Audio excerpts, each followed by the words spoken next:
Hi, Yannick for Canadian Precision Shooting. Today we are talking about the OCC muzzle brake more in-depth analysis.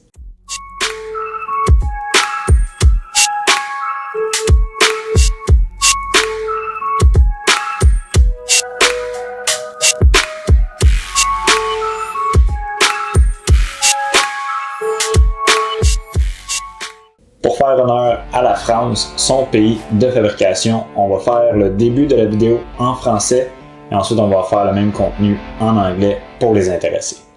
Donc, Original Custom Component, une compagnie française bien connue en Europe pour ses produits pour le tir, nous ont fourni pour nos tests de muzzle brake le Mistral, donc un muzzle brake combo pour le PRS, donc qui vient avec et le tuner et le muzzle brake.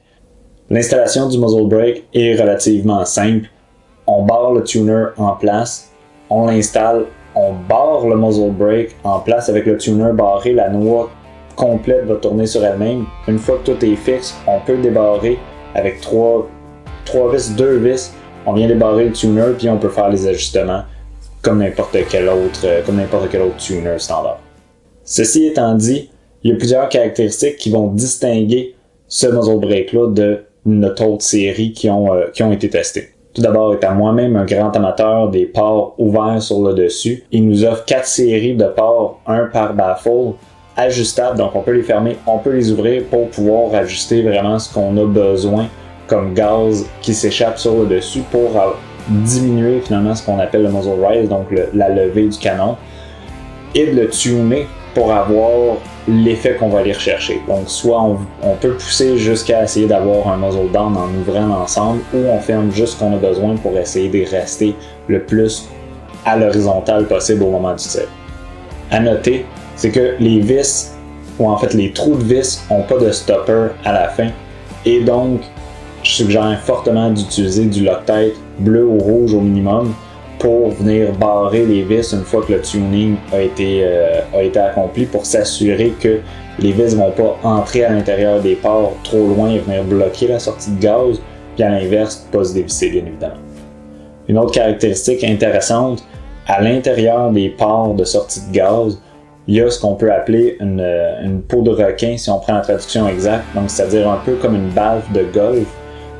Il y a beaucoup de petites poches qui serviraient finalement à améliorer la sortie des gaz, donc à améliorer la vitesse du flow. Donc c'est quand même de l'usinage qui est intéressant. En termes de performance, qu'on voit comme degré de sortie de gaz, ça a été mesuré à 40 degrés sur nos caméras.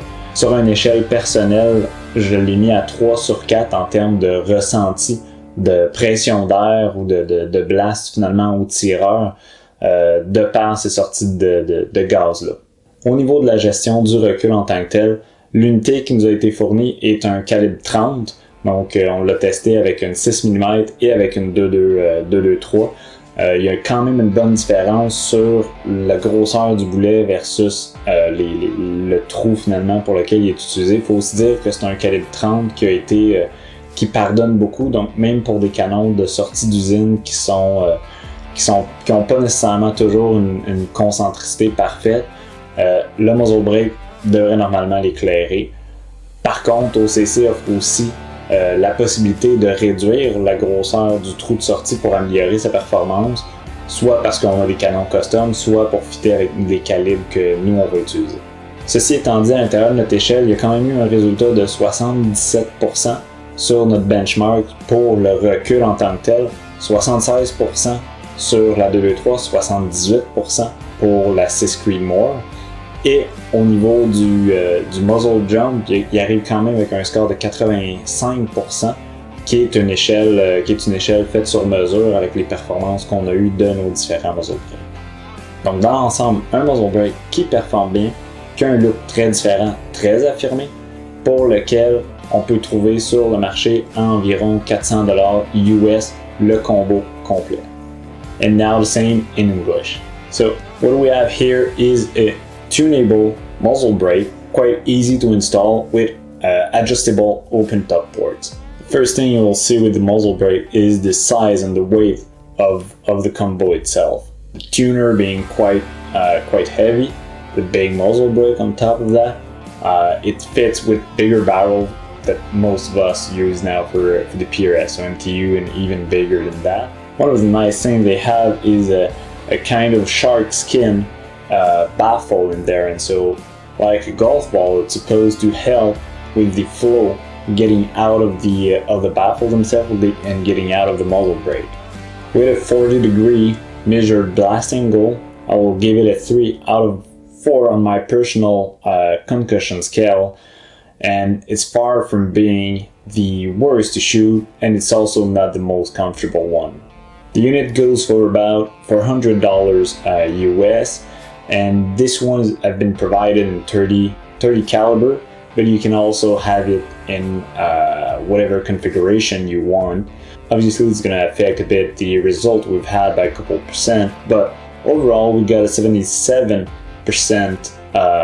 score on our position or benchmark for the recoil reduction test, which is 76% for the 223 Remington and 78% for the Creedmoor. We also have seen an 85% on our scale factor for the muzzle rising test, which overall makes it a quite good break.